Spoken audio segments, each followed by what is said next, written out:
अंजलि और प्रज्ञा दो सगी बहनें थी। वो दोनों अनाथ थीं। उनके माता पिता की कुछ समय पहले मौत हो गई थी। सर्दियों का समय था और उनके पास रहने का कोई ठिकाना नहीं था। ठंड बहुत ज्यादा थी, इसलिए वो दोनों एक बड़ी सी पाइप के अंदर बैठ जाती हैं। दीदी, मुझे बहुत ठंड लग रही है। हाँ, ठंड तो मुझे भी लग रही है। तू बैठ, मैं अभी आग जलाने का इंतजाम करती हूँ। अंजलि थोड़ी सी लकड़ियां इकट्ठी करती है, फिर आग जला देती है, जिससे उन्हें थोड़ी राहत महसूस होती है। कुछ देर बाद प्रज्ञा अपनी बहन से कहती है, दीदी मुझे भूख भी बहुत जोरों की लगी है। पिछले 3 दिन से हमने कुछ भी नहीं खाया है। अब तो पेट भी दुखने लगा है। ये बात सुनकर अंजलि को बहुत दुख होता है और वो प्रज्ञा से कहती है, मुझे माफ कर दे मेरी बहन। मैं एक बहुत ही लाचार बहन हूँ जो अपनी छोटी बहन को खाना तक नहीं खिला सकती। अंजलि उसे पानी पिलाकर सुला देती है। उसके सोने के बाद अंजलि खाने की तलाश में निकल जाती है। कुछ दूर चलने पर वो एक ठेले के पास पहुंचती है। अंकल, मुझे बहुत जोरों की भूख लगी है, कुछ खाने को दे दो। मेरी छोटी बहन भूख से तड़पते हुए सो गई है। आप मुझे 2 अंडे उधार दे दो, मैं आपको पैसे बाद में दे दूंगी। अबे जा, यहाँ क्या मैंने फोकट की दुकान खोल रखी है जो मुफ्त में खिलाता फिरूं? हैं?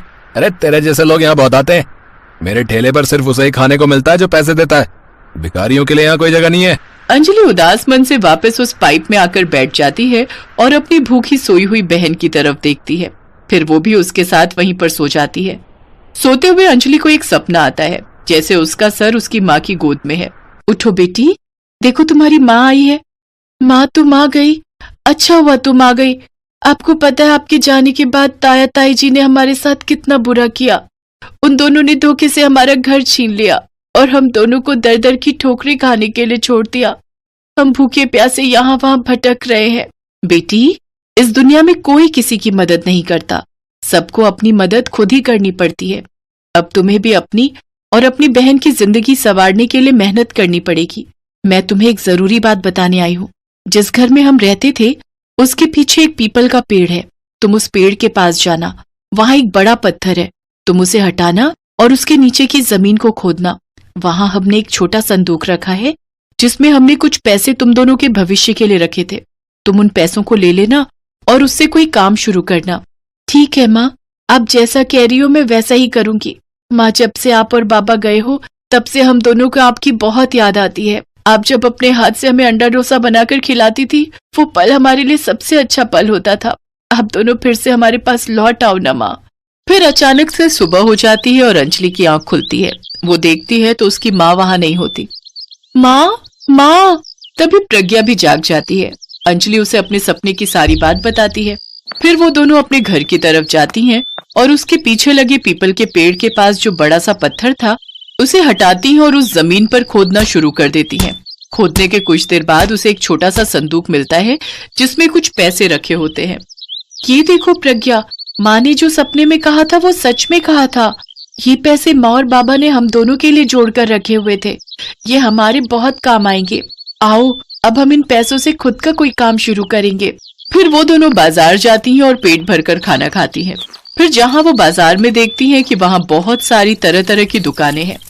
यहाँ तो हर जगह अंडा या आलू का डोसा है, कहीं चाउमीन तो कहीं समोसा है। कुछ समझ नहीं आ रहा हम क्या शुरू करें। दीदी, आपको याद है माँ कितना अच्छा अंडा डोसा बनाया करती थी? अगर हम भी माँ की तरह ही अंडा डोसा बनाए तो क्या पता सबको बहुत पसंद आ जाए। तू ठीक कह रही है छोटी, ये बात तो मेरे दिमाग में आई ही नहीं। अंजलि को अपनी माँ के अंडे डोसे की रेसिपी अच्छे से पता थी। वो जल्दी से जरूरी सामान खरीद लेती है, फिर एक पुराना सा ठेला लगाकर अंडा डोसा बेचना शुरू कर देती है। आओ आओ, स्वादिष्ट अंडा डोसा खाओ। जो एक बार खाएगा वो बार बार यहाँ आएगा। हाँ, जल्दी आओ और अंडा डोसा खा के ढेर सारा मजा पाओ। पहले तो कोई भी उन दोनों की बात नहीं सुनता। फिर कुछ देर बाद एक आदमी उनके ठेले पर आता है। अंडा डोसा? ये तो पहली बार सुना है। जरा बनाकर खिलाओ तो कैसा है ये अंडा डोसा? अंजलि उसे अंडा डोसा बनाकर देती है, जिसे खाने के बाद वो आदमी कहता है, वाह, ये तो बहुत मजेदार है भाई। बस हल्का तीखा होता तो और मजेदार होता। इसके बाद अंजलि अपने डोसे और अंडे को थोड़ा और तीखा बनाती है और सांभर भी थोड़ा चटपटा बनाती है। कुछ ही देर में उसके पास लोग आना शुरू होते हैं और उसके स्वादिष्ट अंडा डोसा खाकर सब बहुत खुश होते हैं। हर कोई ग्राहक एक प्लेट के बाद दूसरी प्लेट और कुछ तो तीसरी प्लेट भी खा जाते। उस दिन दोनों बहनों की अच्छी कमाई होती है। अब तो हर रोज वो अंडा डोसा का ठेला लगाती और अच्छी कमाई करती। एक शाम जब उनके सारे अंडा डोसा बिक गए तो आखिर में एक बूढ़ी माँ आती है। बेटी, कुछ खाने को है तो दे दो, मैंने 2-3 दिन से कुछ नहीं खाया। अंजलि के सारे अंडा डोसा बिक चुके थे। उसने आखिर में अपने और प्रज्ञा के लिए एक अंडा डोसा बनाकर रखा था, लेकिन बूढ़ी औरत के मांगने पर अंजलि वो उसे मुफ्त में खाने को दे देती है। वो बूढ़ी अम्मा उसे ढेरों आशीर्वाद देकर चली जाती हैं। दीदी, आपने तो हमारे हिस्से का अंडा डोसा उस अम्मा को दे दिया, अब हम क्या खाएंगे? प्रज्ञा, इन बूढ़ी अम्मा को भूख से तड़पता देख मुझे हमारे पुराने दिन याद आ गए। आज उन पर जो बीती है वो उस दिन भूख के मारे हम पर बीत रही थी। और हमारा क्या है, अब तो हमने अच्छे पैसे कमा लिए, हम तो आज कहीं होटल में बैठकर खूब सारा खाना खाएंगे। वो दोनों एक होटल में जाती हैं जहाँ गार्ड उन्हें दरवाजे पर ही रोक लेता है और उन्हें अंदर नहीं जाने देता। अरे तुम लोगों की इतनी हैसियत नहीं है कि इस होटल में खाना खा सको। भाई साहब, आप हमारे कपड़ों पर मत जाइए, हमारे पास पैसे हैं, फ्री में खाने नहीं आए हैं। तभी उस होटल का मालिक बाहर आता है और वो उन दोनों को देखते ही पहचान लेता है।